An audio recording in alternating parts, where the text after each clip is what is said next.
નમસ્કાર વિદ્યાર્થી મિત્રો, આજે આપણે જોશું સિમ્પલ પ્રેઝન્ટ ટેન્સ એટલે થશે સાદો વર્તમાન કાળ. રોજબરોજની ક્રિયા દર્શાવવા માટે સાદા વર્તમાન કાળનો ઉપયોગ થાય છે. અને વાક્ય રચના જોશું કર્તા પ્લસ ક્રિયાપદ પ્લસ કર્મ પ્લસ અન્ય શબ્દ.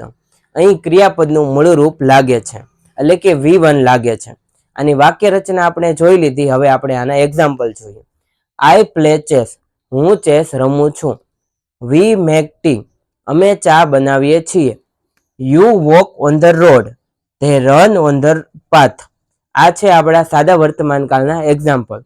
પણ જ્યારે હી શી ઇટ આવે ત્યારે ક્રિયાપદનું જે મૂળ રૂપ હોય એની પાસે એસ ને એસ લાગશે પાછળ. જોઈએ આપણે. હી મેક્સ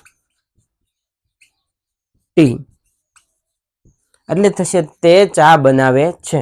પણ અહીંયા આપણે એસ ને એસ લાગશે ક્રિયાપદમાં જ્યારે હી શી ઇટ હોય ત્યારે. જોઈએ આપણે. શી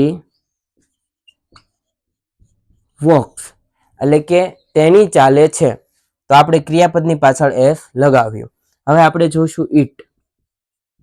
ઇટ પ્લેઝ બોલ, તે દડાથી રમે છે. અહીંયા આપણે ક્રિયાપદની પાછળ એસ ને એસ લગાડ્યું. જ્યારે હી શીટ હોય ત્યારે લાગશે. બાકી આઈ વી યુ અને ધે હોય ત્યારે ક્રિયાપદની પાછળ એસ ને એસ નથી લાગતું.